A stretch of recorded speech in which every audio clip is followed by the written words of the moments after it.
Estamos aquí hablando, empiezo a decir que yo me ha tocado el papel de ser presentador porque soy un poco cómplice del amigo José Valentín. Nos hemos encontrado y tenemos bastantes cosas en común, y en ese sentido es por lo que él me dijo que presentara yo el libro. Y ya entramos más directamente a la obra. La obra, en principio, es interesante solamente ya por el tema del que se trata. En Portugal, un convecino peninsular que, estando tan cerca, está tan lejos. Porque aquí en este puñetero país lo que interesa es saber lo que ocurre en Venezuela. Lo que pasa en Portugal o en Marruecos, eso nos interesa, porque puede ser que nos convirtamos en malos. Entonces, es un poco la cuestión de llegar. El autor, como hemos dicho, es un hombre inquieto, solidario, y desde chico pues ya se ha preocupado porque le toca al conjunto de las personas, y allá donde ha ido ha querido saber la tierra que pisa y los problemas que tiene que compartir. Lo hizo en Madrid, donde tiene bastantes cosas hechas y vistas. Lo ha hecho en Linares, del que sigue siendo, del que he empezado a ser vecino, apenas no llega a 2 años, y lo hizo también durante los 4 o 5 años que estuvo trabajando y viviendo en Portugal. En esos 4 o 5 años en que estuvo viviendo en Portugal, se empapó claramente de la cultura y de la historia de Portugal, y es eso lo que reflejó en este libro. Y entonces es un poco lo que tratamos de ver y de curiosear quienes por aquí estamos sobre esas claves. Yo he hecho un pequeño resumen del índice que tiene el libro. Diré un poco lo que más me gusta y enseguida todo lo demás lo debe de decir él. Entonces hay una cuestión que siempre es conveniente pues introducir un poco qué es Portugal, acercarnos mínimamente a lo que es la historia de Portugal, que no conocemos. Enseguida después ver un poco los precedentes que había antes del 25 de abril, y luego ya entrará él con más detalle sobre lo que fue la revolución, el 25 de abril, el 1 de mayo y el periodo que siguió en adelante y los hechos principales que ocurrieron entonces. Después seguiría un poco cuando acaba la revolución estrictamente dicha, seguiría un poco el proceso que sigue y se para a reflexionar sobre los sujetos de esta revolución. En algunas partes son bastante parecidos a España y en otros distintos.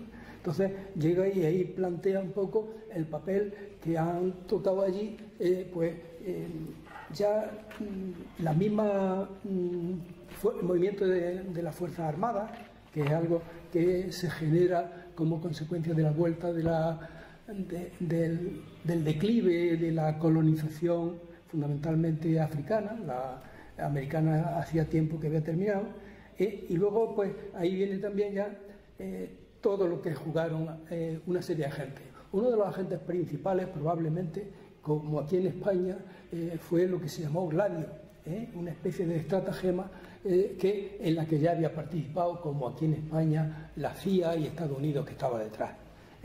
La CIA siempre se preocupa, es muy cariñosa con los pueblos que están lejos de la metrópoli, para que los alejados vivamos bien, como ahora, para que vivan bien también los ucranianos.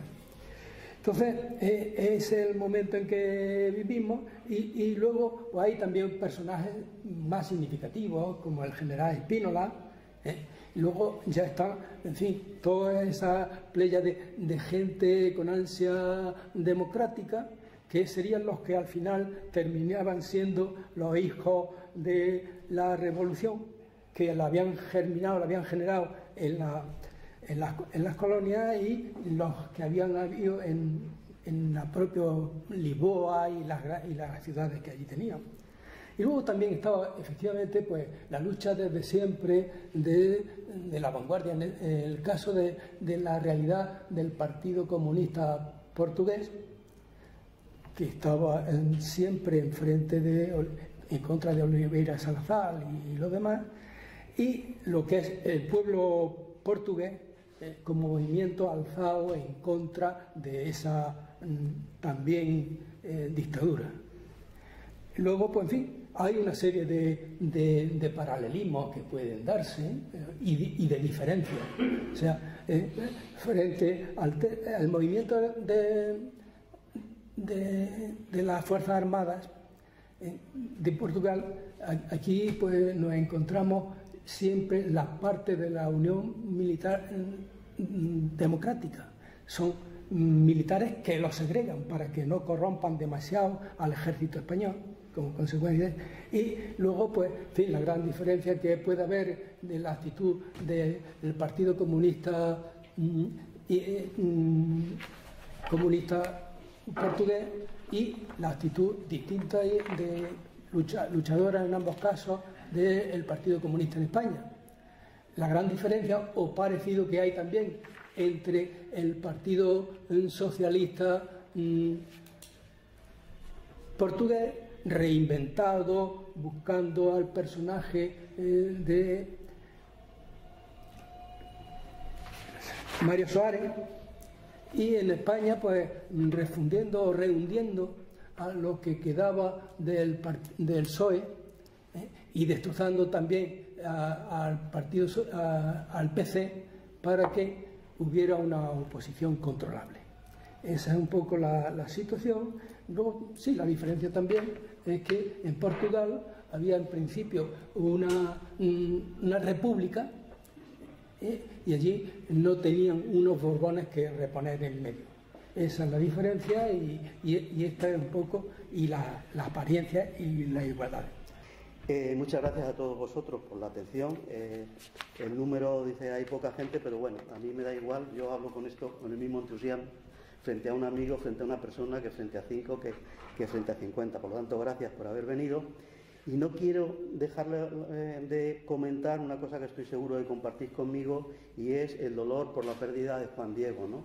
Era un hombre que, además de ser un gran actor, es que era un tío modelo de honestidad, modelo de solidaridad, algo que hoy en día ya no se lleva. Por lo tanto, un gran dolor que yo estoy seguro de compartir por Juan Diego, por nuestro amigo y compañero Juan Diego.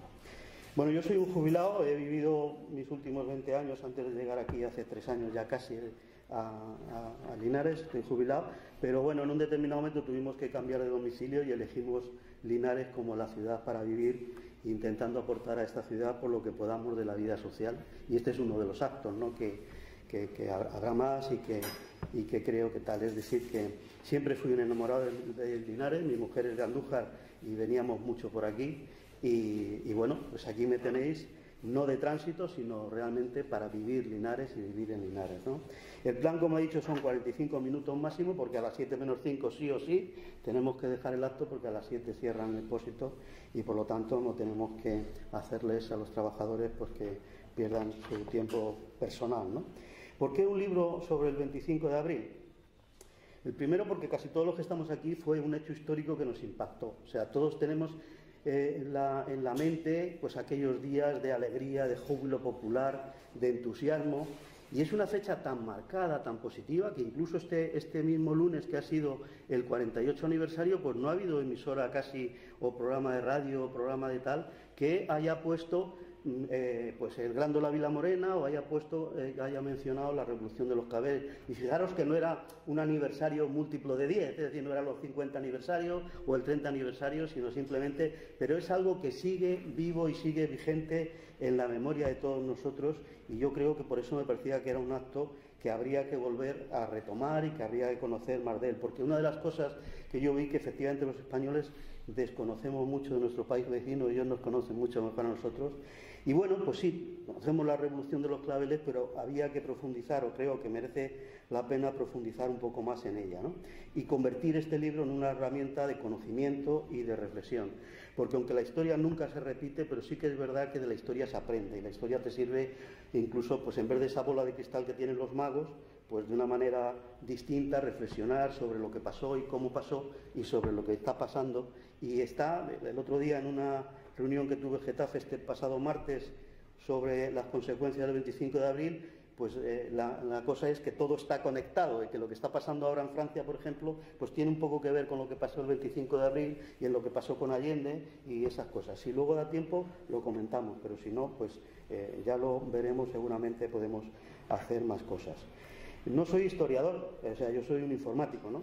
De hecho, fui a Portugal entre 1998 y el 2001 a implantar allí las aplicaciones que trataban el euro. Sabéis que había que hacer aplicaciones que tuvieran la doble moneda y todo eso, y entonces fui allí a eso, y luego además también estuve para el efecto 2000, que es lo de aquella movida informática que tuvimos que hacer cuando llegó el año 2000. Entonces, estando allí, coincidí con el 25 aniversario de la Revolución, y hubo infinidad de materiales, de actos, y yo pues la verdad es que no me perdí ninguno, y desde entonces seguí y sigo todavía acumulando documentos, acumulando documentación para entender, y siempre ves cosas nuevas, o sea, siempre descubres cosas que no habías visto y que te ayudan a reflexionar y a conocer mejor el hecho.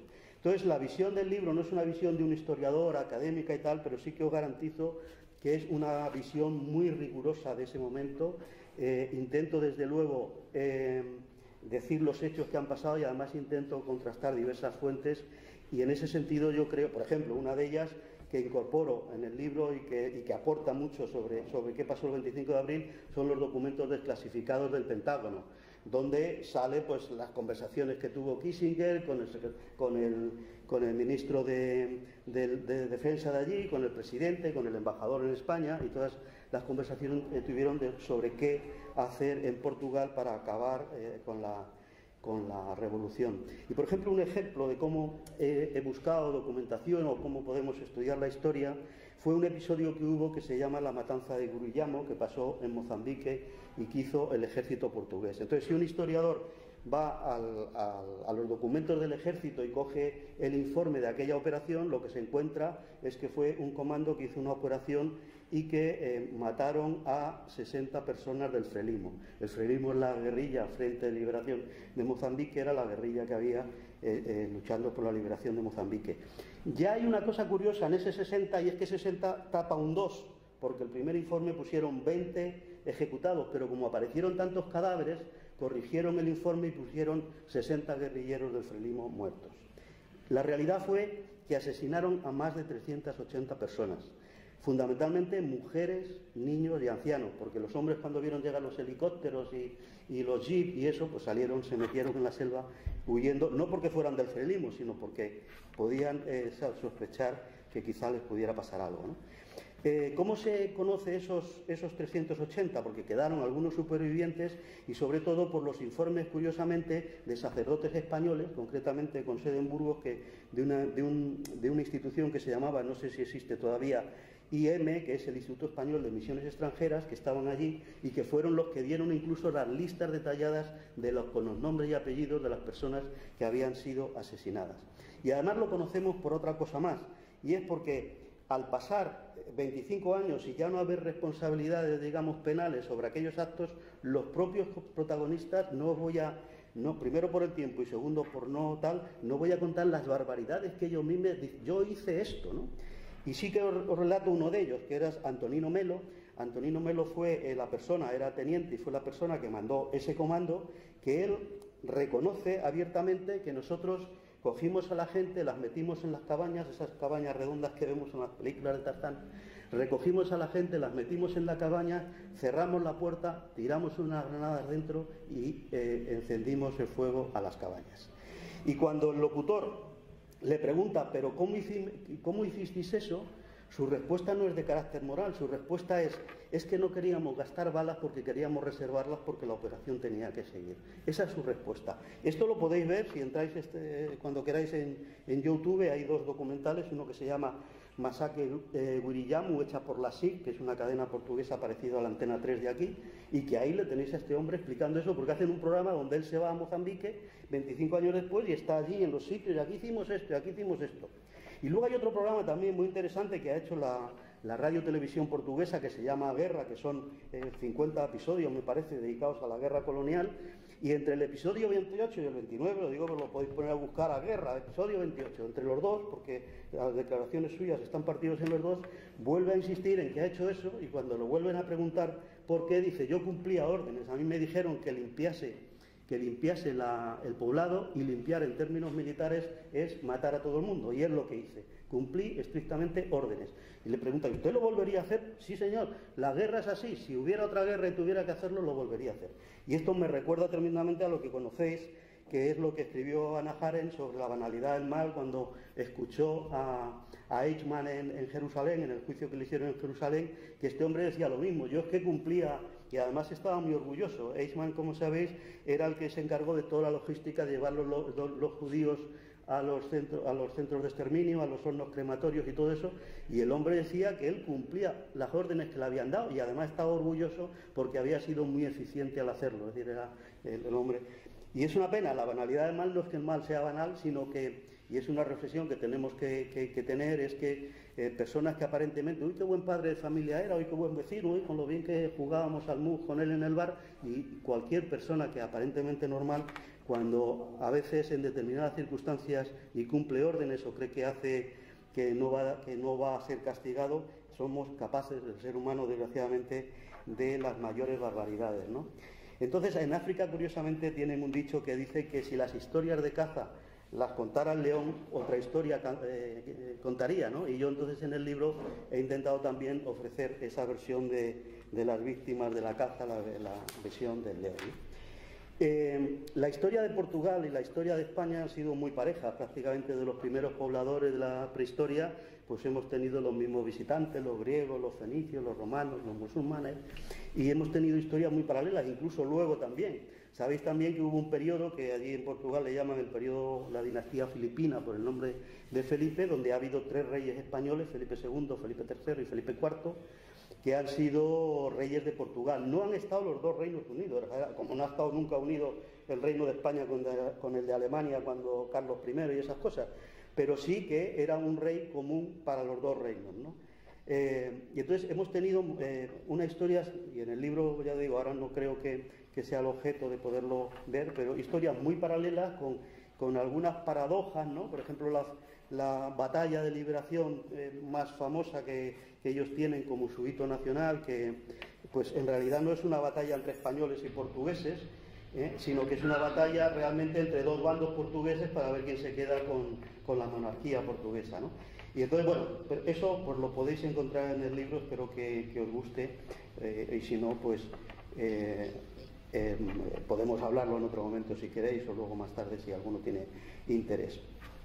El día 25 de abril de 1974, como ha dicho Antonio ya, un grupo de tenientes y capitanes del ejército organizados en el MFA, Movimiento de las Fuerzas Armadas, realiza un golpe militar. Hay una serie de circunstancias, hay una anécdota que esta mañana me preguntaban en la serie, ¿usted por qué? Lo que pasa es que no la he querido contar porque sabéis que el tiempo de la radio pues es muy limitado, ¿no? Pero en cierto modo hay una anécdota de un acto que estuve cuando se realizó el referéndum de la Unión Europea. Estaba ya en un acto representando al PC y recuerdo que una persona de otro lado dijo: es que aquí en España en vez de la transición teníamos que haber hecho una revolución como en Portugal. Y claro, como si las revoluciones se compraran en el supermercado, ¿no? O sea que, y porque en Portugal fue posible la revolución, pues se dieron una serie de circunstancias terribles. Por ejemplo, has mencionado, que lo había apuntado aquí la UMD, es que las circunstancias del ejército español y el portugués eran radicalmente distintas. Mientras que en España, por ejemplo, las élites económicas y eso, pues iban a las academias militares porque los uniformes quedaban muy bien y todas esas cosas. En Portugal las élites no iban al ejército, porque ir al ejército significaba tener que ir a las colonias, y en las colonias venían cada 2 meses los barcos llenos de cadáveres, de mutilados, etcétera, etcétera. Y entonces no van. Y el ejército, los mandos medios del ejército se llenan de gente que procede de estratos proletarios, de estratos de clase media, que incluso hay un general allí, un derechoso, equivalente al Girón que tuvimos aquí, que hace un informe diciendo: atención, se está proletarizando el ejército porque están entrando a los mandos gente que proviene de las clases bajas y tal. Es decir, las circunstancias fueron muy distintas. Los objetivos que se plantea el MFA son lo que ellos llamaron las 3 Ds. democratización, es decir, Portugal sufría una dictadura de 48 años y entonces ellos quieren acabar con la dictadura y traer la democracia, una dictadura que además fue muy dura, muy represiva, autoritaria, sin libertades, censura previa y sobre todo una enorme represión. La segunda D era el desarrollo, lo que ellos llaman desenvolvimiento, nosotros sería desarrollo. Portugal su economía era tremendamente atrasada porque había 8 grandes empresas que lo controlaban que lo controlaban todo y tenían la economía muy parada, además del tema de que la guerra, el 50% del presupuesto público prácticamente se iba para los gastos de guerra, mientras que los beneficios de la guerra era para esas grandes empresas y para otras grandes empresas de Bélgica o de Francia que tenían intereses comunes en las colonias, ¿no? Y la tercera D, que yo sobre todo he leído mucho después incluso estar el libro en la calle, pero bueno, y todavía me ratifico más en ella, era la descolonización. Es decir, esa fue la gente con la que hablo, y el mismo martes que estuvimos conectados con una persona de Portugal que había sido de la Asamblea Constituyente después del 25 de abril, él también decía que el tema de la guerra colonial había sido lo determinante, porque los soldados se habían dado cuenta que aquella guerra no la podían ganar. Al principio las guerrillas iban armadas con katanas, de hecho en el emblema, por ejemplo, no sé si es de Algón ahora o el de Mozambique, en el emblema nacional hay una katana, que es las espadas estas que utilizaban los agricultores para cortar los árboles, las hierbas y todas esas cosas, ¿no? Equivalente aquí que estamos en Iberia a nuestra falcata ibérica, ¿no? Entonces, al principio los guerrilleros iban con katanas y con fusiles hechos casi a mano por ellos, y luego cada vez tenían mejor armamento, entre otras cosas porque se produjo una paradoja importante, y es que mientras que Portugal estaba en la OTAN, Estados Unidos estaba apoyando a una de las guerrillas, tanto en Mozambique como en Angola, a las guerrillas contrarias a Portugal. ¿Por qué? Porque en aquellos momentos había una gran disputa en el proceso de descolonización de África entre el bloque soviético y entre el bloque occidental de Estados Unidos. Entonces, Estados Unidos, aunque Portugal estaba en la OTAN, estaba ayudando económicamente y ayudando sobre todo con armamento a las guerrillas. Los militares se dieron cuenta que además aquello no lo podían ganar, entre otras cosas porque ellos no recibían ningún apoyo, digamos, moral, mientras que habían cada vez a las fuerzas de liberación de esos países con más fuerza moral para combatir y lo que estaban defendiendo, ¿no? Y en ese sentido, pues dijeron, esto es imposible de que sigamos adelante con el tema este. La guerra colonial costó más de 8.000 muertos y más de 100.000 heridos en Portugal, ¿no? Hay un historiador brasileño que yo le sigo mucho, que se llama Valerio Arcari, que cuenta, él tenía 15 años, en 1972 me parece que lo cuenta, tenía 15 años y iba al campo de fútbol, al Sporting, que su padre le llevaba a ver al Sporting el fútbol. Y entonces dice que le impresionaba que todo el campo de fútbol, todo alrededor, tenía 2 filas de sillas de ruedas, que son los inválidos que habían salido de la guerra y que podían entrar gratis al fútbol. ¿Os imagináis? O sea, yo veo los cementerios estos de la guerra y tal, que te entra un escalofrío cuando ves esas fotos, pero ahora imaginaros un estadio con dos filas de sillas de ruedas de gente, de inválidos de guerra en el estadio de fútbol, ¿no? Fue un tema terrible y que eso evidentemente tuvo un gran peso a la hora de que los militares, como veían que el régimen era absolutamente inamovible y que no estaba dispuesto a hacer ninguna concesión para la liberación de esos territorios y mucho menos para la liberación del propio Portugal, pues es lo que les llevó a definitivamente, en una de las reuniones que tuvieron, decir, aquí tenemos que dar un golpe militar. El sociólogo que conocemos todos, Bonaventura de Sousa Santos, hace una frase que a mí me gusta mucho, que dice literalmente, porque él era entonces corresponsal en Inglaterra de prensa, ¿no? Y entonces él escribió que Portugal no liberó a las colonias, sino que fueron las colonias las que liberaron Portugal, queriendo significar que fue ese hecho, esas luchas de liberación de las colonias y ese impulso y esas guerras la que obligaron a que Portugal se liberase y diera la independencia a las colonias. Y además aquí voy a hacer un breve inciso, que no lo tengo ni en la nota, pero que es muy importante, porque sabéis que en estos días estamos hablando mucho de la situación del Sáhara, ¿no? Bueno, pues la situación... Perdona, voy a echarle un traguito de esto, como tan deprisa. Bien. La situación del Sáhara tiene que ver todo precisamente con el proceso de descolonización de las colonias portuguesas. ¿Por qué? O sea, Portugal lo que había pactado es decir, yo daré el poder, yo transmitiré el poder a quien domine la capital de cada estado en el momento en que lo vayamos a hacer. Se acordaron unas fechas y entonces las tres colonias importantes, Angola, Mozambique y Guinea Ecuatorial, Guinea-Bissau, perdón, las tres estaban, las que tomaron las capitales y las que eran más fuertes además eran guerrillas apoyadas por la Unión Soviética, ¿no? Y entonces aquello preocupó mucho a Estados Unidos y dijeron, oye, no queremos que en el proceso de descolonización del Sáhara pase lo mismo, que tome el poder el Frente Polisario, que sabéis que era una fuerza progresista y de izquierda, y que nos pase lo mismo. Y entonces acordaron con el gobierno español y con el gobierno marroquí realizar la Marcha Verde y invadir el Sáhara para abortar el proceso de descolonización que había dicho la ONU que había que hacer, ¿no? Además de esas tres circunstancias que he dicho, no hay que olvidar, lo mismo que en España, los procesos de movilizaciones de los trabajadores y de los estudiantes.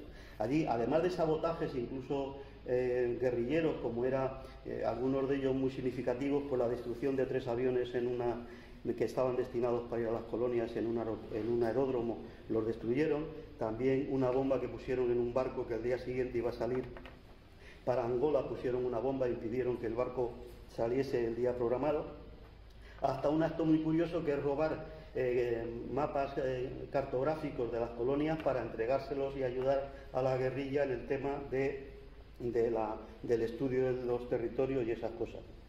Y por supuesto muchas huelgas de trabajadores, como aquí en España pasó durante la transición, de estudiantes, etcétera. Entonces, el golpe, como sabéis un poco ya, pero bueno, lo reseño brevemente. Más o menos a las 0 horas del día 25 se pone la canción en una radio, Grândola Vila Morena.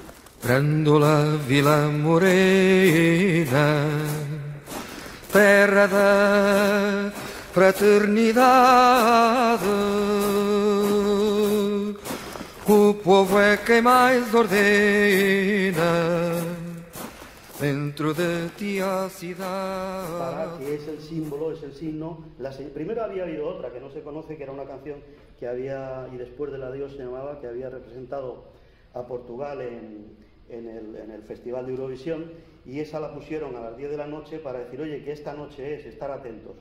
Y a las 0:20 pusieron el Grândola Vila Morena, que ya dijeron, salgan las unidades de los cuarteles. Entonces, a partir de esa hora empezaron a salir las unidades de los cuarteles y empezaron a ocupar pues la RTP, o sea, la televisión, las emisoras de radio, el Banco Central, el aeropuerto de Lisboa, el cuartel general del Estado Mayor.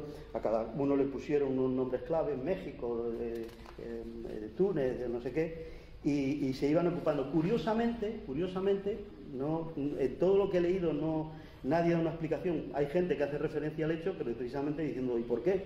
No se planificó la ocupación de la sede de la PIDE. La PIDE era la policía secreta fascista de Portugal, una policía represora, y no se mandó ninguna unidad para ocupar la PIDE. Entonces el pueblo, cuando ya vio que estaba la revolución en la calle, un montón de gente se marchó a la sede de la PIDE, pues gritando libertad, viva Portugal, libertad, democracia, y desde el cuartel de la PIDE disparan con los fusiles a ese grupo de personas, y matan a 4 personas, que son los únicos muertos que se produce durante el golpe de Estado del 25 de abril, ¿no? Esos 4 personas que son ametralladas por la PIDE, ¿no? Y aquí también un énfasis de reflexión, y es que cuando se compara la revolución de los claveles y la pacífica transición española, allí al final todo el proceso costó un total, entonces fueron 10 muertos, y aquí hubo más de 700 muertos en todo lo que ha sido el proceso de transición española, simplemente porque aquella revolución, además de ser, es curioso, Salgueiro Maya, en un libro que tiene que se llama Capitán, en singular, no en plural, Capitán de Abril, él habla como un hecho que le llenó de orgullo, con muchas más cosas, el que aquel día no hubo ni un solo asalto a ninguna tienda, ningún escaparate se rompió, no se destrozó una señal de tráfico, no sé. Dice, el detalle de la gente, simplemente la gente desoyendo a los comentarios que había. Voy a ver, porque aquí tengo puesto que debía llevar, voy a ver, no me quiero pasar, y no. ¡Qué barbaridad! ¿Cómo me enrollo? Voy a ver si corto un poco. Entonces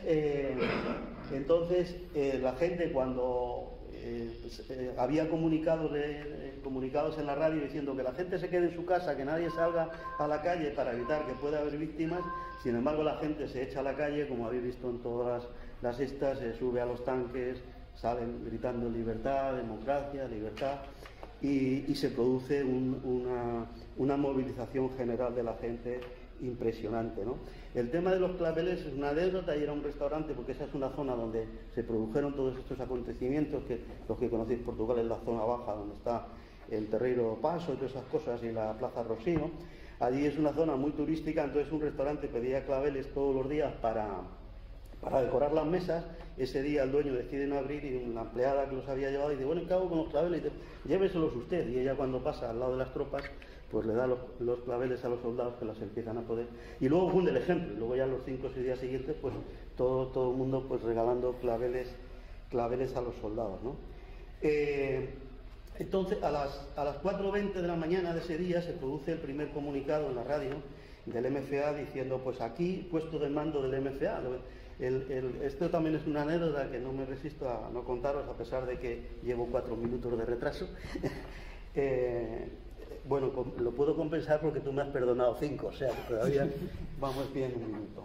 Entonces, ellos van a la emisora, a Radio Renascença, para poner el comunicado, y resulta que quien tiene que leerlo dice, yo estoy muy nervioso. El otro dice, pues a mí se me atasca la boca, yo tampoco. Entonces le proponen al locutor que había allí que sea él el que lo lea, y además le proponen que le hacen una foto apuntándole con una pistola en la sien, para que si el golpe fracasa, que a él no le echen la culpa. Pero él dice que no hace falta. Él era un locutor progresista, que por eso le habían dado el programa a las 4 de la mañana, y entonces dice que no hace falta y lee el comunicado. Y como dicen aquí, puesto de mando del MFA, pues un montón de gente de la PIDE y policías y tal van a la emisora a entregarse allí, y los tienen que meter pues en el váter, o los encierran en despachos a la gente que va allí a entregarse. Y también hay otra cosa muy curiosa, que no tenían prácticamente discos. Entonces las emisoras no es como ahora, que todo va por ordenador, y quiero esta música, y entran allí y tal. Entonces eran los clásicos discos de vinilo. Entonces tenían un disco de marchas militares que le iban dando la vuelta con 2 canciones, y la canción que más suena es una que se llama La vida en las olas del océano, que luego se convirtió, por esa razón de esa noche, ponerla 6 o 8 veces, en el himno del MFA, ¿no? Que es una marcha militar muy bonita, es marinera.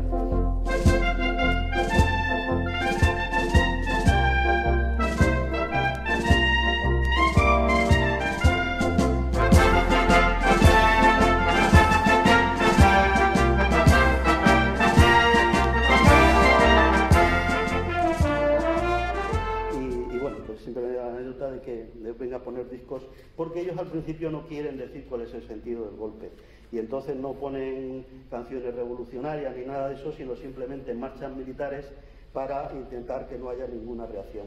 En realidad, cuando se preguntan a veces que cómo pasó aquello sin que hubiera ninguna reacción seria, una historiadora portuguesa dice que es que los muertos de Portugal ya se habían puesto antes en las colonias y en todo el proceso de represión del régimen, y en aquellos momentos nadie estaba por la labor de que hubiera otra vez un enfrentamiento sangriento entre portugueses, ¿no? El siguiente, aquello fue el 25 de abril, el primero de mayo que surge a los 5 o 6 días, ¿no? Lo que vaya del 25 al 1 de mayo, pues Portugal se llenó de gente en las calles con manifestaciones por la libertad, por los derechos de los trabajadores, y prácticamente desde ese momento empieza lo que se llama el PREC, proceso revolucionario en curso, que es un proceso absolutamente, Raquel Varela, que lo define muy bien, que es una revolución en cualquier manual que cojamos de lo que puede definir una revolución, que fue una revolución porque el pueblo iba por un lado y los gobiernos, las instituciones iban por otro. Entonces se empiezan, por ejemplo, a ocupar fábricas, se empiezan a ocupar terrenos baldíos y se hacen cooperativas de trabajadores, se empiezan a ocupar viviendas vacías, incluso algunos partidos políticos que saben que algunos los jerarcas, los grandes empresarios de Portugal huyen del país y dejan sus viviendas vacías, las ocupan y se hacen sedes de partidos políticos en viviendas. Y el gobierno va por detrás pues poniendo decretos para legalizar, por ejemplo, en el tema de la vivienda, decir, bueno, que ya no se ocupen más viviendas, se crea el SAL, que es un servicio de construcción de viviendas, que construyeron más de 50.000 viviendas sociales, incluso con las personas que los iban a ocupar, ayudaban en el trabajo de esas viviendas. Pero lo que hacen los gobiernos es realmente ir un poco por detrás de la gente, o sea, legalizando las viviendas ocupadas, diciendo, pero ya no ocupe usted más, que vamos a construir viviendas, ¿no? Y lo mismo ocurre con las ocupaciones de tierra, pues se van normalizando, se ponen normas para que efectivamente aquellos propietarios que tenían más de, me parece que eran, es que yo no entiendo mucho en términos agrícolas, pero bueno, más de 500 hectáreas, pues esa parte se hace pública para que puedan construirse, hacerse UCPs, que son las unidades colectivas de producción, que son las que empiezan a trabajar el campo, a poner regadío, a evitar que los propietarios vendan a España el ganado, que hubo muchos intentos de ganaderos portugueses que querían vender en España el ganado y tal. Incluso, por ejemplo, en la banca, bueno, hay durante ese periodo, ese PREC, que empieza el 25 de abril de 1974 y acaba el 25 de noviembre del 75, hay dos intentos de golpe de Estado. Uno, un golpe de Estado blando, que lo organiza Spínola, bueno, los dos los organiza él, que es lo que llamó la Marcha de la Mayoría Silenciosa, que fue el 28 de septiembre, que intentó que confluyeran en Lisboa un montón de autobuses y de gente para hacer una gran movilización, diciendo que aquello tenía que parar todo ese proceso revolucionario, pero esa marcha fracasa porque los trabajadores bloquean las carreteras de acceso de Lisboa, y además pues muchos conductores se niegan a llevar los autobuses a Lisboa, etcétera, y eso fracasa y es lo que hace que Spínola dimita de sus responsabilidades, ¿no? Y luego el 11 de marzo ya del 75, Spínola vuelve a intentar un golpe de Estado, esta vez sí que salen unidades militares a la calle y me parece que hay 2 muertos en los enfrentamientos, pero fracasa nuevamente porque los militares reconocen que han sido engañados, la gente se pone en las puertas de los cuarteles para defender la democracia contra el golpe, etcétera, y el golpe fracasa y entonces Spínola huye en un helicóptero con su familia a España y desde España sigue conspirando, de hecho organiza una guerrilla en España para ponerse a disposición de combatir al gobierno portugués.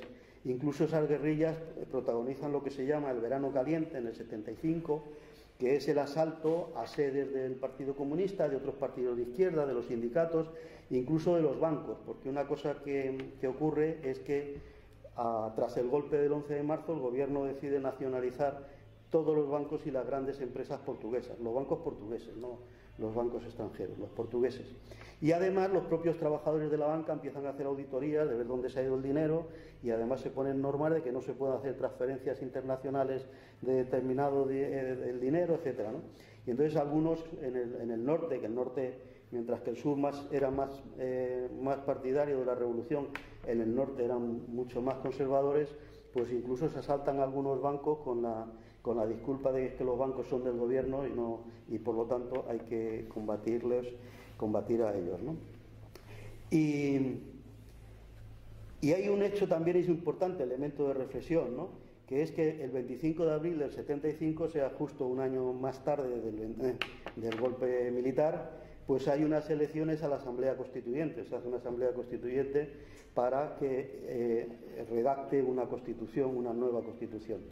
Y en esas votaciones quien gana es el Partido Socialista, que es el partido más votado, y el segundo el Partido Socialdemócrata, que se llama Socialdemócrata, pero es absolutamente era y es equiparable al Partido Popular de aquí, ¿no? En tercer lugar queda el PCP, el Partido Comunista, ¿no? Y esto, bueno, demuestra que al final, claro, es verdad que si veis, hay infinidad de vídeos en internet donde en aquel momento Suárez, por lo que dice es que nosotros somos socialistas, lo que nosotros somos, no queremos que haya clases sociales, queremos que no sé qué, que tal, y lo que defendemos es un socialismo pero en libertad. Y hasta el presidente del partido, que ahora no me sale el nombre, perdonad, del Partido Socialdemócrata también dice lo mismo, que él lo que quiere es el socialismo, pero un socialismo con democracia y no sé qué. Y entonces, bueno, pues ahí está la cosa, que realmente quien gana las elecciones son esos dos partidos y a partir de ese momento ellos quieren decir que el gobierno estén representados en esa proporción, ¿no? El 6 de agosto se produce un momento muy importante, que es una cosa que se llama el documento de los 9, el documento de Melo Antúnez, el documento del Grupo de los 9, que son 9 militares que hacen un documento diciendo que no puede seguir esa situación de toma de fábricas, porque, insisto, en muchos sitios los trabajadores dicen, vale, tú eres el dueño de la fábrica, pero vamos a organizar nosotros la producción porque existen boicots activos por parte de los empresarios para que aquello no tire para adelante, ¿no? Y entonces el Grupo de los 9 dice que eso no puede seguir así. Hay una asamblea del MFA donde gana ese documento y gana esa postura. Le quitan de primer ministro a Vasco González, que era el que había estado hasta entonces, e intentan dar ahí un giro. Sin embargo, la gente sigue con la revolución adelante, estoy hablando, eso fue el 6 de agosto, y hasta el 25 de noviembre, o sea, hasta 4 meses después, se produce otro golpe de Estado, otro golpe militar muy confuso, porque primero parece que van a salir a la calle la gente del COPCON, que son de Otero Sarabia de Carvalho, que habéis oído hablar de él, y que en aquel momento era un poco de posiciones a la izquierda, digamos, del Partido Comunista, posiciones consejistas, asamblearias y esto, y se le destituye del mando de esa unidad, que era la unidad principal que había en Lisboa, y entonces ahí se produce una serie de movimientos militares que al final estaban perfectamente orquestados y acaban con el general, conocéis, el general Eanes toma el poder y se acaba el proceso revolucionario ahí y empieza un poco pues el camino de lo que es la senda de lo que es el Portugal de hoy, ¿no? Pues un país en la órbita de la Unión Europea, con una economía como la española, neoliberal, etcétera, etcétera, ¿no? Y hasta ahí un poco sería, digamos, el libro lo he dividido en dos, como bien ha explicado Antonio, en el sentido de la primera parte un poco ese proceso histórico con esos análisis que os he contado ahí, y luego en la segunda parte ya, y voy a ir muy deprisa para que podamos, no sé qué hora es, pero las 6, bueno, vamos, todavía tengo 10 minutillos si me dejáis, para luego hacer ese debate, me deis vuestras opiniones o cómo lo vivisteis o alguna pregunta que queráis, como sea, ¿no? Entonces, algunos apuntes que en el libro digo protagonistas y tal, ¿no? Lo primero que ocurre es que cuando fracasa el golpe de Spínola del 11 de marzo, todo aquello que en todos los gobiernos de Occidente, ¡ay, qué bien la revolución de los claveles, qué bien Portugal, que ha llegado a la democracia, etcétera!, se vuelven inmediatamente contra Portugal y hacen una oposición internacional, digamos, desde Francia, Inglaterra, por supuesto España. España, cuando se produce el 25 de noviembre, que estaba perfectamente planificado por la CIA, por el plan Callaghan, o sea, el 25 de noviembre, incluso Mário Soares se va de Lisboa a Oporto, porque los planes eran que si fracasaba el golpe en Lisboa, entonces desde Oporto, con el plan Callaghan, que era el primer ministro de Inglaterra en aquel momento, que se había comprometido a entregar armas y municiones a la parte del norte, que es donde estaba la parte derechosa del país, por así decirlo, empezar desde ahí hacia abajo a la reconquista militar de Portugal. Entonces Mário Soares se va allí a Oporto para dirigir esa opción. Afortunadamente quiero decir que no hubo que hacer esa guerra civil, el golpe triunfa en Lisboa y no es necesario que se produzca eso, pero estaba planificado. Y estaba tan planificado que habían acordado con Franco, y Franco en aquella época había mandado la división acorazada, Brunete número 1, que sabéis que su sede está en Madrid y dividido entre 2 o 3, en El Pardo tiene una sede, en Villaviciosa tiene otra, etcétera, etcétera. Había mandado la brigada Brunete número 1 a Badajoz a hacer maniobras de Badajoz, por si era necesario contar con él para entrar también en Portugal con la brigada acorazada. O sea, que era un golpe perfectamente planificado por Estados Unidos, ¿no? Como ahora, si me da tiempo, os cuento un poco más. Pero insisto, como digo, un bloqueo internacional terrible. En ese momento se estaban realizando en Helsinki la conferencia de la OSCE, o sea, de cooperación, un poco para acabar con la Guerra Fría, y allí todos exigen a la Unión Soviética que Portugal tiene que quedar del bloque occidental y que no intervenga en absoluto en Portugal. Y efectivamente la Unión Soviética se compromete y lo cumple a no intervenir en Portugal. Es verdad que el Partido Comunista de Portugal, el PCUS, ayuda económicamente al Partido Comunista Portugués, pero desde luego a efectos de intervención, como sí hace Estados Unidos, y en el libro lo cuento perfectamente, y si ahora puedo hacer algún retoque lo contaré también, pues evidentemente hace. Hay un bloqueo económico, y de hecho, curiosamente el otro día estuve reviendo otra vez un documental muy bonito que sobre las luchas en Portugal y hay una mujer de una fábrica que dijo: estamos aquí fabricando, pero no nos quiere comprar nadie el producto, porque hay un boicot internacional de no dar materias primas a los portugueses y además no comprarles nada, con lo cual se produce la paradoja, vale, los trabajadores ocupan la fábrica, los trabajadores se encargan de la producción, pero luego no se puede vender esa producción, ¿no? Y todo eso, claro, produce unas distorsiones internas, se incrementa el paro, entre otras cosas, porque vuelven de las colonias cerca de 500.000 ciudadanos portugueses que habían estado en la colonia, que engrosan las filas del paro. Engrosan las filas del paro también los 100 y pico mil jóvenes que habían huido de Portugal para no ir a la mili, porque ir a la mili significaba tener que ir a luchar a las colonias, y también vuelven y también engrosan las filas del paro, ¿no? Y entonces, realmente es una situación de que al final tuvo esa salida, insisto, muy provocada. Por ejemplo, hay un libro, tengo aquí, no me he traído el libro porque es así de gordo, son 700 y pico páginas, pero sí tengo aquí la portada, que es este libro de Mario Suárez, que es una especie de dictadura y revolución, es una especie de sus memorias, escrito por una periodista. El formato es que esta periodista le va haciendo él preguntas sobre cosas, ¿no? Las 700 páginas del libro merecen un análisis. Yo solo os voy a contar 2 o 3 cosas. Una de ellas, por ejemplo, dice que él se reunía con el embajador norteamericano, con Carlucci, en la embajada, pero que se iban a la última planta para asegurarse de que no había micrófono. Digo yo que para hablar de fútbol no era, o sea que... y este Carlucci también es muy curioso, este embajador que pone Estados Unidos en Portugal realmente no corresponde a la carrera diplomática ni a lo que suelen ser los embajadores norteamericanos, que sabéis que son grandes dorantes de los partidos de gobierno y que entonces, como compensación por sus donaciones y tal, les nombran embajador en países en determinados países, sino que este hombre es un agente de la CIA, es un hombre que ha intervenido en el asesinato de Lumumba en el Congo. Es un hombre que ha intentado dar un golpe de Estado en Tanzania, que tenía un gobierno de carácter prosoviético, intenta dar un golpe de Estado y le expulsan de Tanzania. Es un hombre que se ha ido a Brasil y que allí ha aprendido portugués y tal, y por eso lo llaman a él, porque ha ayudado a los militares que dieron un golpe en Brasil. Y es un hombre que en definitiva le traen a Lisboa con 70 asesores, es decir, con 70 agentes más de la CIA, para que organicen esa subversión. Organizan el verano caliente, se ponen en contacto con el Partido Socialista, con el mismo, tanto en las memorias de Carlucci como en Mario Suárez, hablan de sus contactos con el obispo de Oporto y con la jerarquía de la Iglesia Católica. Y se decía que muchas veces, después del discurso del obispo, pues la gente salía encendida a las calles y muchos asaltos que se producían a la sede del PC se producían en domingo después de la misa, lo cual no quita, y lo pongo en mi libro porque hay que ser honesto, que también había, por supuesto, sacerdotes comprometidos desde antes incluso de la Revolución, comprometidos con el pueblo, comprometidos con la solidaridad, etcétera. Pero lo que estamos hablando de jerarquías, intervinieron de manera muy activa en lo del verano caliente, en crear la insurrección, etcétera, etcétera, ¿no? En otro apartado, curioso también, y yo creo aquí, perdonadme que me ponga aquí una medalla de investigación porque no lo he visto en ningún sitio comentado eso.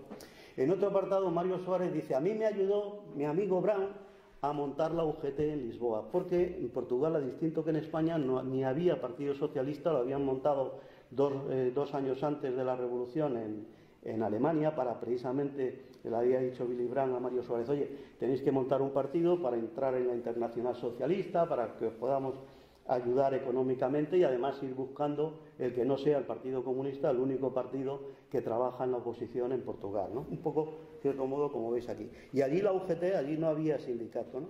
Entonces Mario Suárez comenta eso en sus memorias y yo me pongo a investigar por internet quién es este Brown y al final descubro que Brown, y lo podéis ver también si ponéis Irving Brown en Google o algo de eso, era realmente un agente de la CIA. La CIA tiene como diversas unidades: el Frente de Cultura, el Frente Subversivo, el Frente Económico, y tenían un grupo de trabajo sindical. Y entonces este Irving Brown es el hombre que se encargaba de crear divisiones en los sindicatos, de intentar que los comunistas no tuvieran influencia sindical. En Francia crea Fuerza Obrera para hacer la oposición al sindicato de carácter comunista en Francia. Y este individuo es el que, dice Mario Suárez, mi amigo Brown, me ayuda a montar la UGT, ¿no?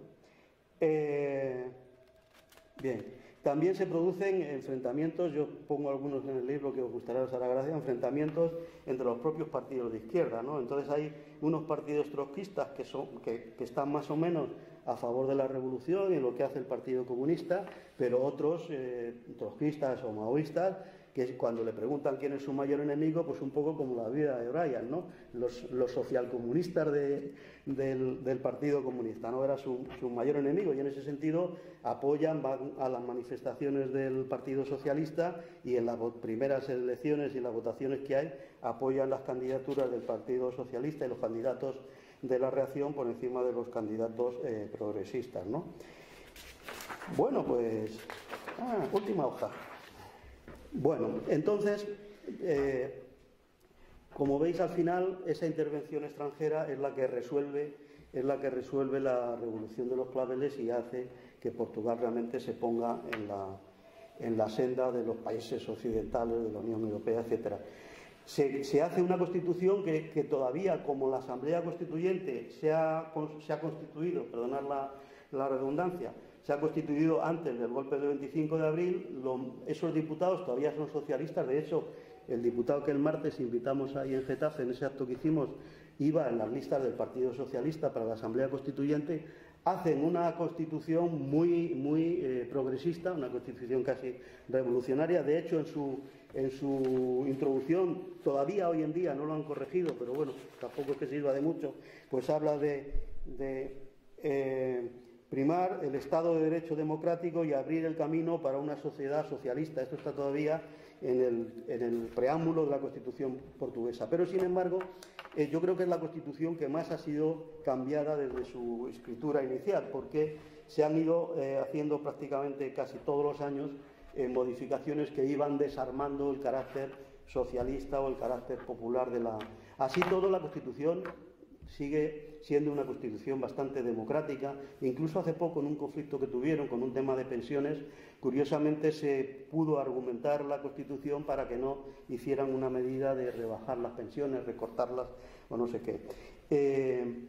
Y muchas cosas que hacían a veces era cambiar una frase tan tonta como donde ponía que los trabajadores tenían derecho a intervenir en la dirección de las empresas, pues se cambió por los trabajadores tienen derecho a recibir información de la dirección de las empresas, con lo cual se cambiaba la palabra intervenir por recibir información.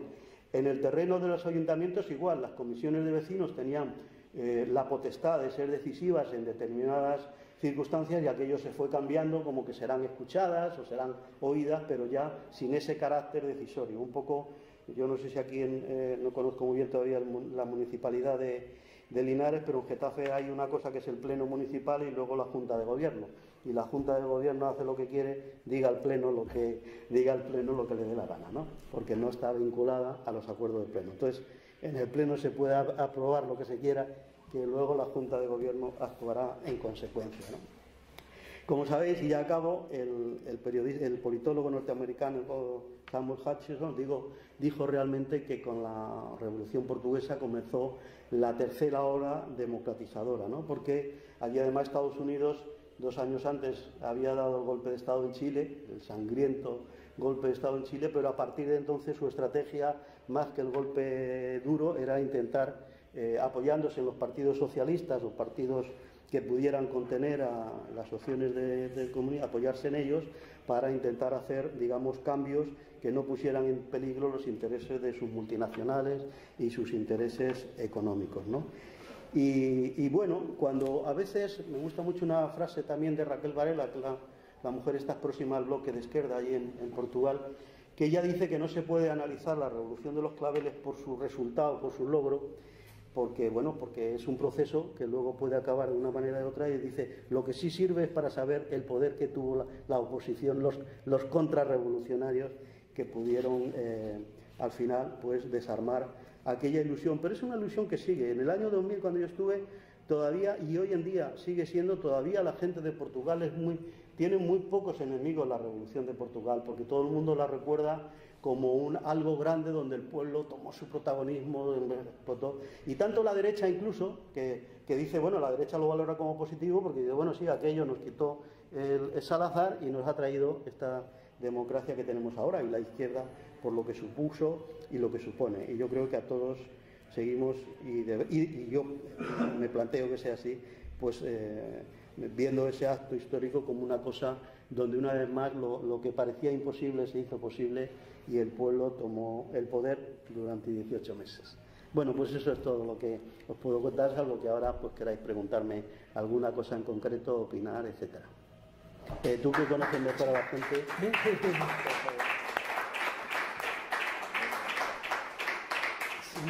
Si no surge ninguna pregunta específica, sí, bueno, te digo, la relación de Portugal fundamentalmente con Inglaterra, mientras que España más bien hacia Francia.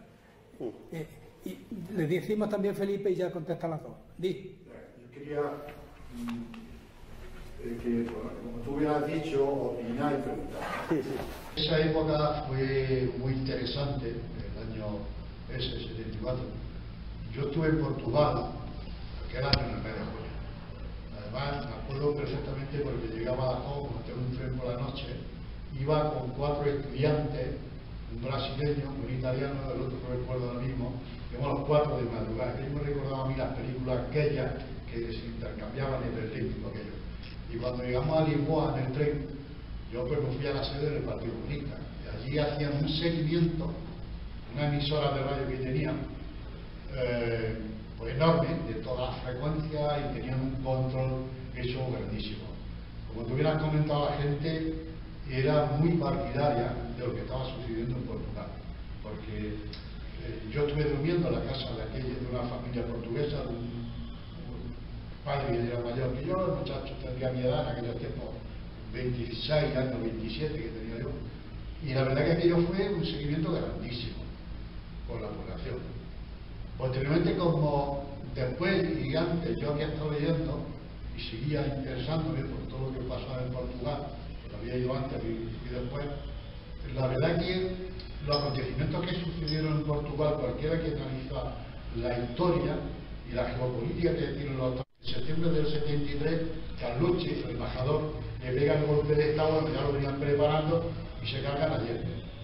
En aquel tiempo estaba yo en septiembre del 73, yo estaba en París, y entonces, bueno, pues cuando suceden los acontecimientos de Portugal, inmediatamente se viene a Portugal. Si algunos recordamos, después se viene a España, ese hombre como embajador. Sí, sí. Se viene a He Madrid. aprendido hoy también en la reserva. Se viene a Madrid. O si no se viene de embajador, se lo traen a Madrid. Bueno, es que el impulso de Portugal supuso mucho una generación muy joven. Y aquello había que contarlo. Y él viene aquí a Madrid. Después, eso ya era en el año 75. Porque como bien muy bien relatado, hay una interferencia enorme con todo el desarrollo de lo que se está produciendo en el Sáhara. Si nos acordamos, estaba el movimiento de Benpayá, con Cubillo al frente, y las Canarias querían independizarse. Yo recuerdo haber hecho un vuelo en el año 73 de Las Palmas a Bayuma, con un amigo mío que trabajaba en la mina de fosfato, y aquello fue pero muy interesante, todo el desarrollo de esos años 70 adelante, pero sobre todo el 72, a través de este hombre que era mandado por los Estados Unidos para ir nada más que preparando los golpes de Estado, donde había pues bueno, un acceso al poder a través de las votaciones, tal como se hizo en Chile, pero en Portugal a través de las armas, y entonces viendo lo que sucedía en España, y aunque la UMD no tenía ningún poder ni fuerza, todo el militar español, porque lo ha explicado muy bien, una cosa es que aquí en España, quienes están en los militares, para eso yo me acuerdo de haber estado en el servicio militar, y cuando sonaban los apellidos, pues yo decía, hostia, bueno, aquí no hay nada que hacer. Lo digo eso porque es que yo estuve trabajando en un sitio donde estaba trabajando el servicio de formación militar, y me lo dijo uno de los que lo llevaba. Entonces, era muy interesante todo ese desarrollo de ese periodo de tiempo, y por eso aquello no podía triunfar. La revolución de los claveles no podía triunfar nunca, tenían que cargársela como fuera, y lo mandaron a este hombre, y lógicamente pues terminó como termina. Normalmente, como vemos aquí, yo por ejemplo, de la gente mayor que yo, quiero decir que yo ya tengo 75 cumplidos, que hoy en día podrían tener cientos de años, eran socialistas. Yo recuerdo de que yo les preguntaba, cuando estaba apareciendo el Felipe González en la telediario en el año 82, le decía yo, oye, ¿qué te parece Felipe González? Y dice, este habla muy bien, pero este no es socialista. Claro, se buscaron gente, como todos sabemos ya, lo que hemos hecho la historia del PSOE, eso pasa como yo estaba en aquellos tiempos en el Partido Comunista, aquí hubo un laberinto, por decirlo alguna palabra, cuando Santiago Carrillo se abraza con la bandera esta de España. Coño, aquí aquello fue lo más, joder, muchísimos comunistas. Decimos, esto no puede ser, esto no puede ser, coño, toda la vida peleando aquí montones de años y ahora de pronto los trencamos con esta bandera. Es un periodo muy interesante que tú lo has descrito muy bien. Y la verdad que cuando yo estuve allí yo me quedé asombrado de lo que en un momento determinado que es la fuerza del pueblo. Pero claro, los que tenían el poder económico y los propios militares, que hay un par de películas que te lo relatan bien, eso no podían dejar que avanzara eso. Y mucho menos la geopolítica de los Estados Unidos, como bien ha dicho, la OTAN no podía dejar que se desarrollara la situación en Portugal, porque también unos años antes había estado en Grecia. No se nos puede olvidar que la geopolítica, como está pasando ahora mismo con Ucrania, hay una situación geopolítica, como bien ha dicho Antonio, que da un desarrollo que la revolución de los claveles no podía triunfar, y la revolución de Grecia tampoco. Y claro, lógicamente en España no podía seguir triunfando el movimiento obrero, el movimiento de los estudiantes, porque había habido convenios aquí en España que eran bueno, habían costado sudor y sangre, habían muerto trabajadores en Granada, entonces todo eso lo tenían que ellos que coger y canalizarlo. ¿Cómo se canalizaba? Pues como bien has descrito tú, a través del PSOE y con esa verborrea que tenía algunos. Y claro, los que tenían el poder pasa como ahora mismo, los que tienen el poder, bueno, pues tienen todo lo que hay que tener, y es muy complicado, aquí hacen más bien pocas cosas. Me ha gustado muy bien porque mi Portugal me encanta el desarrollo de las aplicaciones que da, que dice que te gusta mucho, y es verdad, y es un lugar que es una gente encantadora, que la reconocemos, y la verdad que sí, que me ha gustado que tú, la manera en que lo dices, te gusta mucho Portugal, y como decimos en España, ama a Portugal, y la verdad es lo que pasó, lo lamentable es lo que sucedió.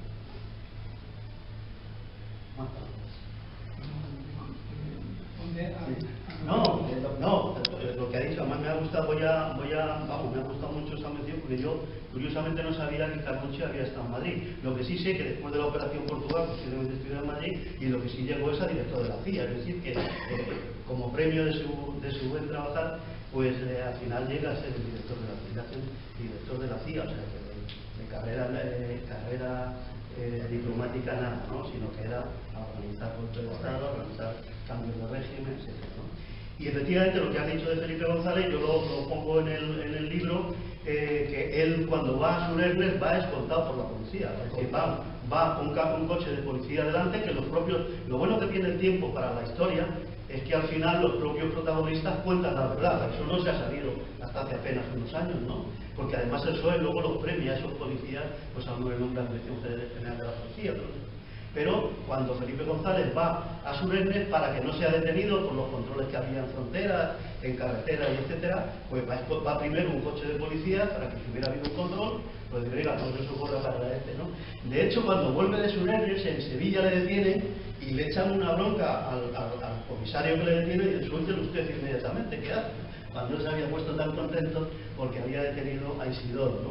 Y entonces incluso hay unas declaraciones que yo las tengo tanto en audio como en el mundo. Si ponéis en el mundo Calvo Sotelo, si ponéis en Google Calvo Sotelo el mundo o el PSOE o algo así, en un artículo que escribe el diario Mundo, Calvo Sotelo reconoce literalmente, y además en el audio que tengo de un programa de la cadena SER, Calvo Sotelo dice: nosotros no queríamos que el Partido Comunista fuera el partido mayoritario de la izquierda, como era en la realidad en la calle.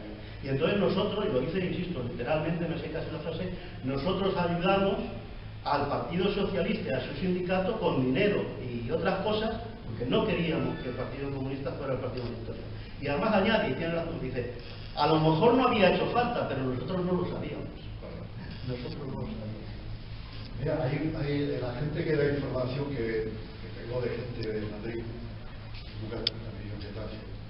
El Carrero Blanco se va en noviembre del 75, ¿no? Esto es 74. A él lo manda y Cabello vuela en el año 75, es decir, que lo manda a Madrid, porque tenían que dar una solución al desglosamiento de lo que pasa en Ahí te decía yo, pero lo mandan ahí como sí. el que más sabía de todos estos movimientos de la CIA, lo mandan también a España. Y después de que está tranquilizado la situación en Portugal, dice, vete a España, que aquello también está pues bastante investigado. En el año 75, España, aunque Franco era el ámbito que yo, pero aquí el movimiento obrero y los estudiantes había un movimiento muy grande y a él lo mandan para acá. Sobre todo los movimientos que están produciendo en Cádiz y en Cataluña y en Madrid. Y Pedro sí termina en Madrid. Él termina en Madrid y de Madrid se va allá, a los Estados Unidos, y es cuando nombran Pues mira, no conocía esa circunstancia. Sí, ya tengo más cosas, pero si no, yo digo. Adelante. Bueno, quería dar una opinión de dos o tres ideas o ideillas. La primera es que hay un libro de Joan Garcés, que fue soberano intervenido, que fue asesor de Salvador Allende, que explica muchas de las claves de las similitudes. Tanto él se refiere a España, pero creo que hay bastantes similitudes con Portugal. Tú has explicado bien las diferencias, yo no quiero decir nada de las diferencias, pero sí de las similitudes. En España, en el año 73, 74, había 3 o 4 grupillos del PSOE. Eso no existía. Había un grupillo en Sevilla, en Sevilla, otro en Euskadi, otro en Madrid, y prácticamente no había nada más. Entonces, igual que en Portugal, la UGT era un sindicato histórico, igual que el PSOE, una sigla histórica que había tenido muchísima fortaleza antes de la Tercera Internacional y durante la República Española, y antes de la República. Pero cuando, unos cuantos años antes de iniciarse la transición, aquí tampoco existía.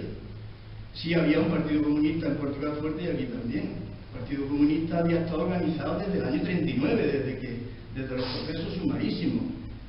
El Comité Provincial de Jaén de esta provincia fue detenido 3 veces y desarticuló el partido en 3 ocasiones, el año 45, año 61 y año 70 en esta provincia, por no irnos más lejos, ¿no? Entonces existía un partido fuerte que lo que se trataba era, sabían que era fuerte, de lo que se trataba es que no fuera fuerte electoralmente.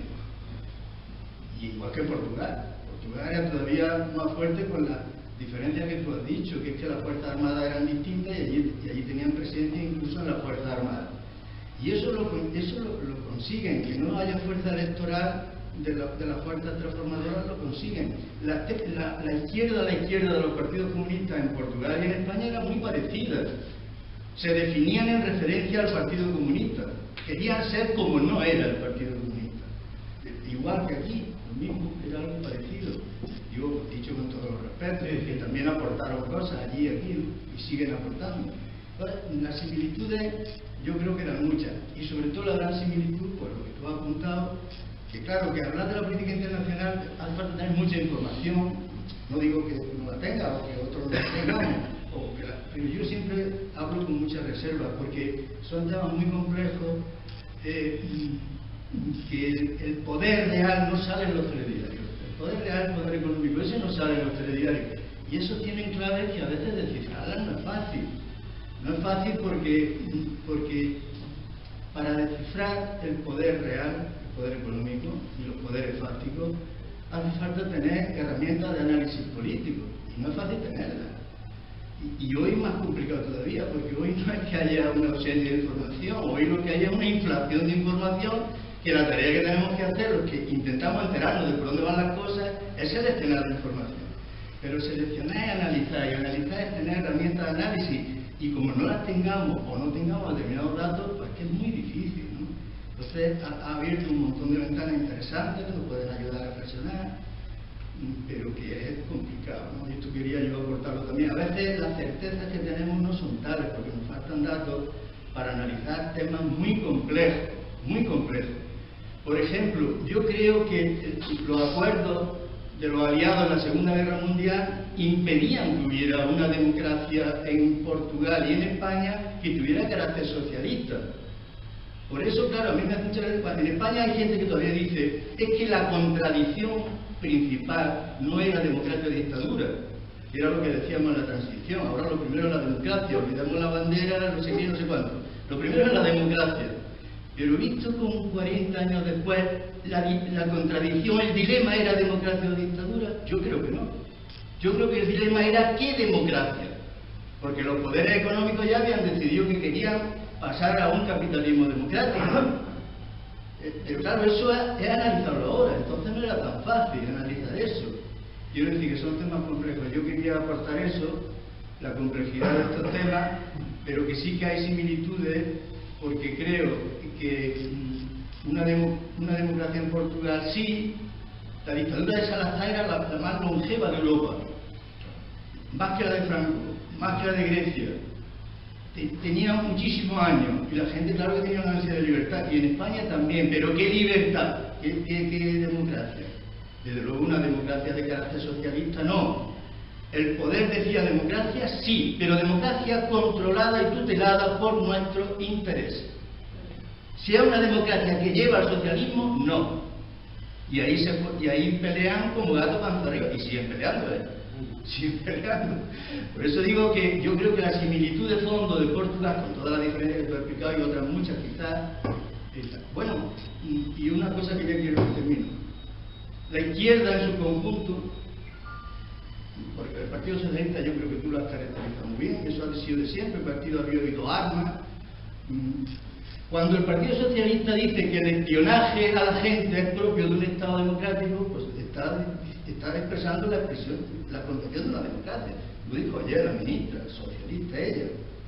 El Partido Socialista tiene un alma que convive ahí en ese partido, que son neoliberales, tú lo has dicho, son neoliberales, y ellos abrazan el bipartidismo, añoran el bipartidismo.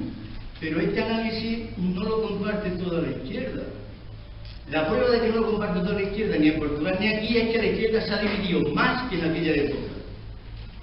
Aquí hay intentos de unidad en los últimos años, intentos, vamos a ver hasta dónde llegan, pero en Portugal siguen divididos. En Portugal hay dos candidaturas, el Bloco y el Partido Comunista junto con los Verdes, en una coalición Partido Comunista Verde, por un lado, y el Bloco, ya son los dos pequeños. Ya son los dos pequeños, quizás porque el análisis que hacen del capitalismo portugués ahora mismo y de la realidad, porque yo creo que las malas políticas o las políticas inadecuadas no surgen de que uno sea más alto, más guapo, con los ojos verdes, que sea más cerrado, más nuevo, más viejo. Esos análisis que no llevan a ningún sitio. Una política desacertada lo que lo lleva, se garantiza con un análisis erróneo, un análisis político erróneo. Y creo que eso también tenemos que profundizar en Portugal y allí. Perdón por la extensión, pero quería aportar. Ha sido muy positivo y ahora sí, yo quiero un poco abrir, poner el tablero más ancho. Efectivamente, la roca con la que chocamos permanentemente es con el poder hegemónico, Estados Unidos, que a partir o al terminar la Segunda Guerra Mundial es reconocido como el gran poder y al que ha de someterse todo el mundo. Al terminar la Segunda Guerra Mundial viene un periodo que no se ha estudiado todavía suficientemente, que es la Guerra Fría. Desgraciadamente se ha vivido en un eurocentrismo, y para nosotros hemos visto solamente la realidad de Europa. Pero desgraciadamente la guerra no es tan fría o tanto como la hemos visto en Europa, sino que hay que abrir el mapa completo. Incluso en Europa hemos tenido una realidad completa del límite a la democracia que significó el comunismo italiano, que era una puntera realmente importante, pero el compromiso histórico no los dejó. Igual que tampoco se ha querido ver exactamente el mayor progreso de Olof Palme. Olof Palme fue una punta abriendo hacia el socialismo más auténtico que se ha conocido en ese sentido, y se lo cargaron. Y lo han vuelto a decir ahora mientras tenemos la pandemia. No hemos tenido conciencia de la guerra que ha habido contra los no alineados. Se cargaron lo que era Yugoslavia, montaron una dictadura en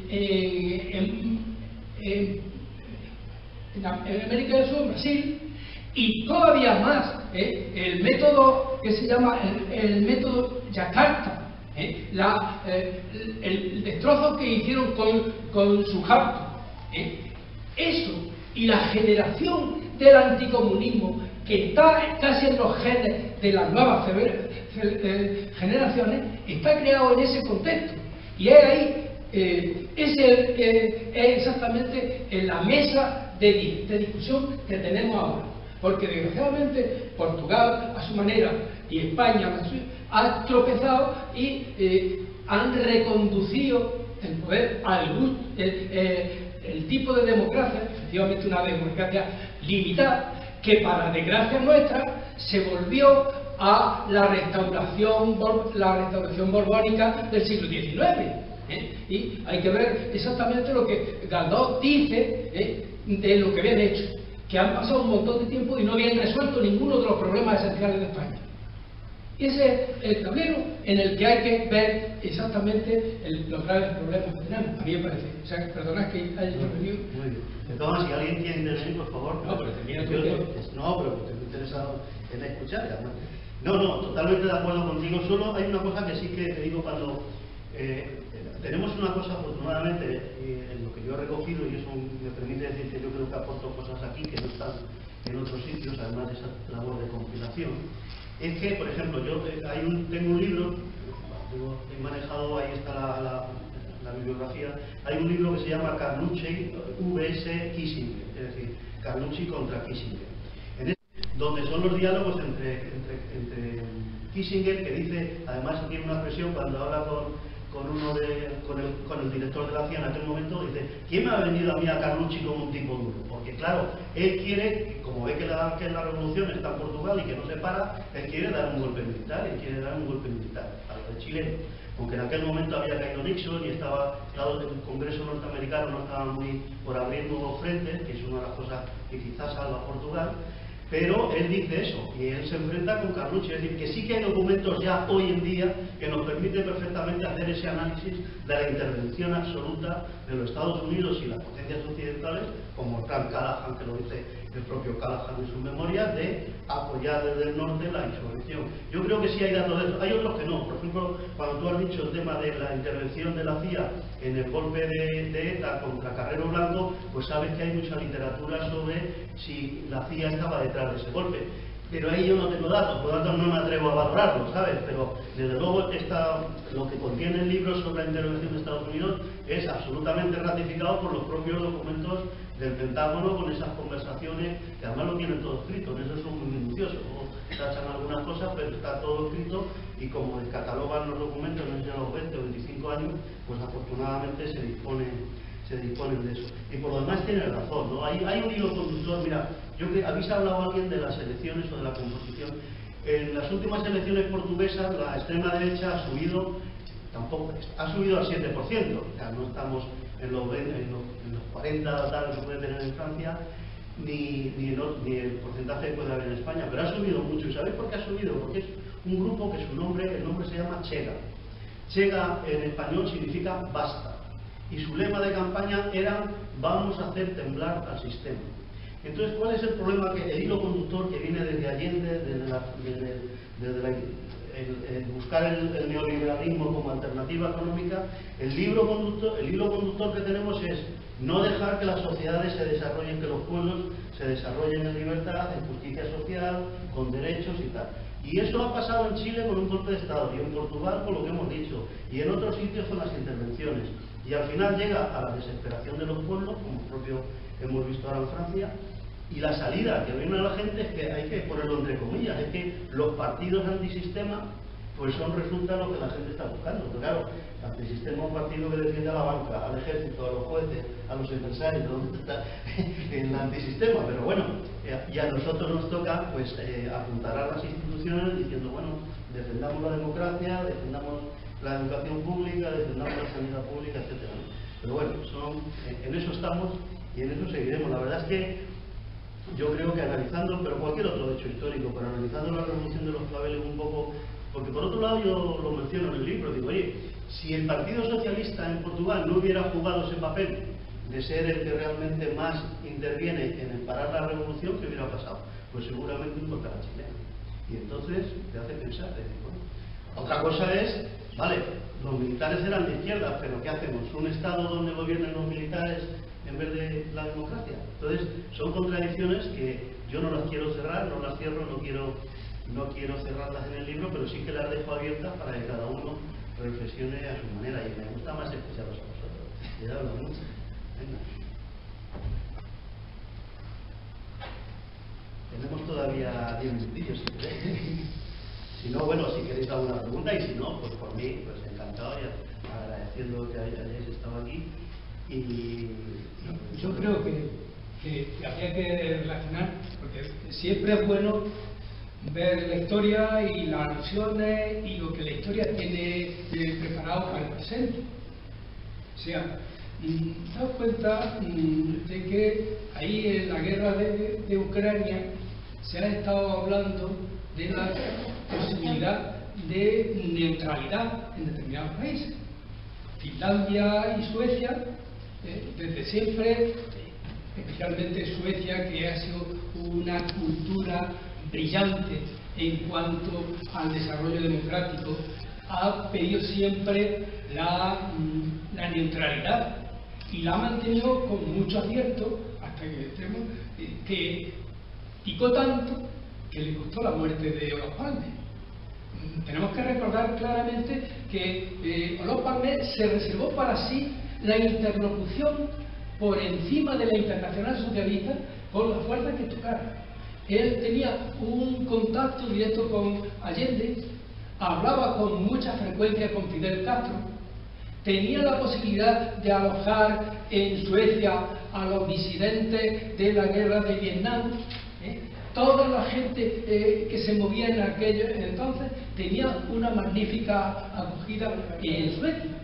Ahora, con este se ha roto, incluso tanto Finlandia como Suecia están considerando un rearme en ese sentido. Hasta la misma Alemania, que tenía por principio no tener ejército, ahora se lo está reconsiderando. En este batiburrillo, en este jaleo que tenemos con la guerra de Ucrania, va mucho más allá de la invención, de las ambiciones de zarista, que pueden llamarle algunos, de Putin. Va mucho más allá. Es romper completamente. Lo decía completamente con un análisis. El hombre puede ser de derecha, pero el Pedro Baños, el militar que habla de estrategia, y dice que concretamente Europa está condenada a ser ahora mismo el 7 o el 8%. La influencia europea se está limitando mucho y que tendría que haber actuado de una manera mucho más astuta, en el sentido de, en lugar de haberse enfrentado a Rusia, lo que queda de eso, haberse coalgado con ella para hacer que Europa, junto con Rusia, ser ese tercer polo del poder, que podía ser esa Europa ampliada por ahí, frente a Estados Unidos y frente a la China, que está creciendo. Claro, el problema estaba en que ayer sí jugaron muy claramente. Allí fue una penetración a lo salvaje del capitalismo allí. Hay una novela que se llama, de un mexicano, que se llama En la Tierra, en el que se explica perfectamente cómo llegaron los tiburones americanos y se pusieron de acuerdo con los responsables listos que controlaban aquello. El mejor Putin es uno de los mejores ejemplos, puesto que controlaba los hilos del poder, del saber, del conocer. Y entonces han hecho una sociedad capitalista con la que ahora sí se entienden bien Hungría y Polonia y lo demás, porque son del mismo palo. Pero la desgracia ha sido que han roto las posibilidades de interlocución que podía haber habido con una Europa relativamente moderada o incluyente frente a esto. Y este es el momento en que nos encontramos. Una perspectiva mirando al futuro tiene que estar pensando en todo ese contexto. yo quería comentar, al hilo de lo que tú dices, de lo que está sucediendo ahora mismo en el mundo, a nivel mundial. Esto ocurrió en Portugal en el año 74. En aquellos años no se podía permitir que esos acontecimientos se desarrollaran en Portugal, es que era imposible, que además, como bien ha dicho él, estaba en la otra Portugal. No se podía conseguir. Pero es que además era el ejemplo claro de que otro país que estaba con él era España. Entonces no podían consentirlo. ¿Quién no podía consentir eso? El que era el imperio. El imperio son los Estados Unidos hoy día en todo el mundo entero. Lo que le está ocurriendo es que le está comiendo algo de terreno China, por la otra parte del globo, si nos cogemos, pero Rusia apenas le supone ya nada. Es acertado lo que decía esa opinión de la gente que yo estoy leyendo a nivel geoestratégico, es acertado lo que tendría que suceder. Tendría que desaparecer de una manera la OTAN en Europa, porque le quitaríamos esa hegemonía a los Estados Unidos. Pero claro, entonces tendríamos que tener nosotros nuestro propio ejército, pero es que además tendría que pertenecer Rusia, que quizá en el futuro, pues Rusia es Europa, porque Rusia es Asia. Hay una parte muy grande de Rusia que es Europa, y esos otros países. Eso sería en el futuro una gran alianza económica e incluso militar, pero lo que es el imperio americano no puede dejar eso, porque ellos tienen que controlar todo. Bueno, ellos no, se lo estamos viendo. La ayuda que le hacen ahora mismo los Estados Unidos e incluso España misma a esta gente de Ucrania es que te vendo armamento, pero luego me lo tienes que pagar, A ver, que ahí no vale, perdono, que no te perdono, porque los otros que son los dueños de la fábrica, que son los que le dije al Biden y a Pedro Sánchez, de aquí de España, y dice, oye tío, esto va por ahí. Claro, eso tendría que suceder en un momento determinado, muy grande, muy importante para el propio europeo, de que se decidiese por ahí esa situación, en el ámbito geoestratégico. Por lo cual le quitaríamos un poder enorme, el poder que tienen ahora mismo los Estados Unidos, pero eso es muy difícil.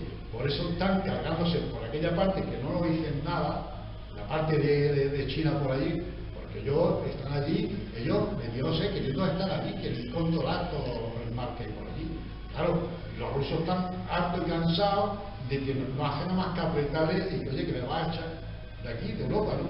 Y es muy complicado ahora mismo la situación geoestratégica, que a veces en un momento determinado, cuando yo veo todas estas situaciones, quizás me da algo de miedo. La prueba está en Israel. Bueno, como era un país tan pequeño no pasó nada, Pero es que al lado estábamos nosotros, que dijeron esto lo cortamos inmediatamente. ¿Quién lo corta? Los que tienen el poder. Entonces, en los años 74, 75 en España, que había una efervescencia enorme del tipo social, y claro, y antes en Grecia lo cortan también. Entonces, claro, tú te encuentras ahora mismo aquí con una cuestión de por medio que es muy interesante. Es un debate que no entra a la gente porque al final lo que un trabajador normal quiere es ir a trabajar y cuando vuelve a su casa estar tranquilo que sus hijos pueden comer y vivir. Eso es lo que quiere un trabajador. Los que ostentan el poder del otro, pues no quieren que el trabajador esté tranquilo y le trae sin cuidado. Quieren ser más ricos y más ricos y más ricos. Esos son los Estados Unidos. Mariano y después aquí. Yo lo que quería decir es que aquí nos encontramos muchas personas que en aquella época, en la época de Chile, de ganar democráticamente un partido de izquierda y tratar de hacer transformaciones importantes, profundas, pues animó a mucha juventud de aquella época de que era posible un cambio sin violencia. Posteriormente vimos lo de Portugal, que también, aunque lo hicieron los militares, pero los militares tuvieron esta de tener los claveles, los fusiles y de que no hubiera violencia. Entonces, eso animó, incluso aquí en España sirvió con las movilizaciones y todo, al compromiso social y político de mucha juventud, pero el sistema capitaneado por el gran gendarme imperialista de los Estados Unidos, que ha ido controlando, ha ido disuadiendo sucesivas generaciones de que no era posible ese cambio. Precisamente ahora mismo los que hablan de cambio son la derecha, o sea, porque es que nos plantean aquí en Andalucía hubo un cambio y ahora incluso con la extrema derecha quieren hacer un cambio a sabemos dónde, para hacia atrás, y encima dicen que somos antiguos, ¿eh? Hoy mismo he oído yo a este de aquí de Andalucía diciendo de que los antiguos hablan de socialistas. Bueno, a nosotros ya, digo, los comunistas, o sea, lo digo yo por mí, ¿no? Los comunistas ya somos antiquísimos. Bueno, y el capitalismo por lo visto es modernísimo, ¿eh? Y la explotación del hombre por el hombre y el abuso de poder es modernísimo. Entonces, los antiguos somos los que defendemos los derechos sociales, la libertad, la igualdad. Entonces, quiero decir, y eso confunde a la juventud de hoy y la disuade, ¿eh? Precisamente hace unos años tuvimos las movilizaciones del 11M, ¿no era? El 15. Y sin embargo, eso pues se ha ido desinflando un poco por errores propios, pero porque el sistema y el gendarme pues tiene un poder infinito, ¿eh? Y hay mucha gente que se deja comprar por ese poder, ¿eh? Y le importa más el individualismo, que es el sistema también, antes que el bienestar general. Y yo creo que lo que hay que pelear es que la juventud despierte que es posible el cambio como si fuera en otro momento y incluso pacíficamente, porque si no el futuro de la humanidad se destruye. Y hoy estamos en los Estados Unidos, digo, en Ucrania, ahí la guerra que hay con Rusia es porque la ha provocado los Estados Unidos, ¿eh? Que no se nos vaya, digo, independientemente de la propaganda que haya, porque le interesa el sistema. Aquí. Sí. Tierra. En primer lugar, lo que habían comentado de que se utilizó Portugal para pegar el cambio de España, porque el problema que tiene España, como decía también Kissinger, es que cuando España es fuerte es peligrosa, porque con la revolución que tiene, que es fuerte en Europa con África y con América, es lo que tiene. No se nos puede dejar solos tranquilamente. Con lo cual, había que cortar fuego. En cuanto al poder de hegemonía de Estados Unidos, la cuestión de Ucrania, como ha señalado por ahí, el real de la distracción. Lo que se trata es de tener controlado el frente de Europa antes de poder lanzarse a la competición con el otro candidato a China. Europa está totalmente fuera de pantalla. Pero aún así, el avance de la economía americana es tan brutal que hoy acabo de ver la noticia de que incluso China ha tenido que ceder, ha empezado a privatizar, dar los primeros pasos para privatizar su sistema de pensiones, más de 1.600 millones de personas. El primer candidato que se va a hacer cargo de estos fondos, ¿quién es? BlackRock. Es decir, directamente entregar el sistema de pensiones chino a la hegemonía directamente de los peorcitos de Wall Street.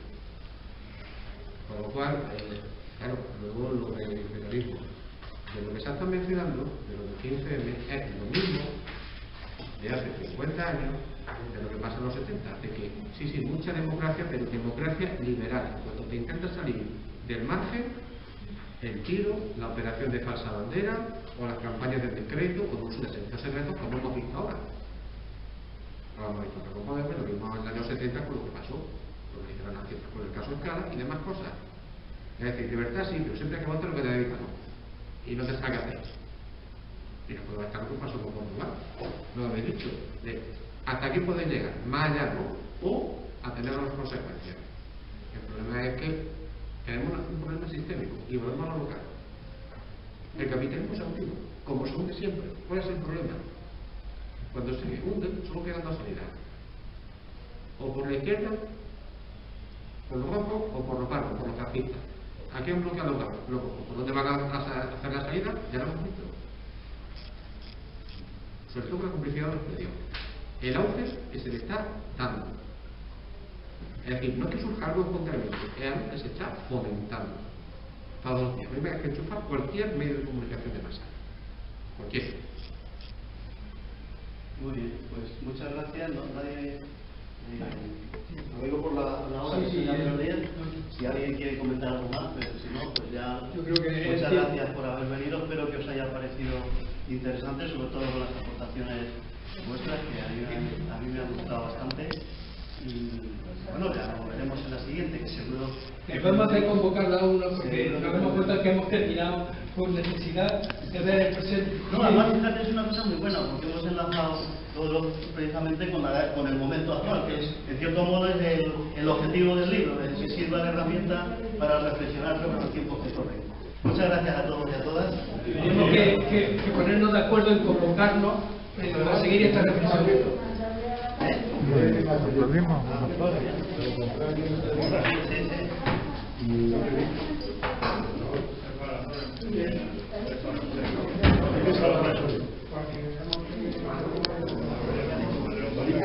Ah, vale, había, Felipe lo sabía.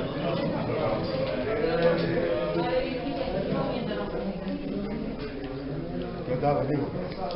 Bien. Como se dice, no nos podemos quejar. No, tenemos la sala de conocimiento, a todo menos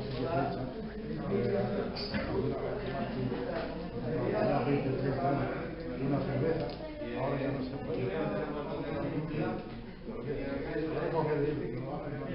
Toma, que lo tiene ya dentro.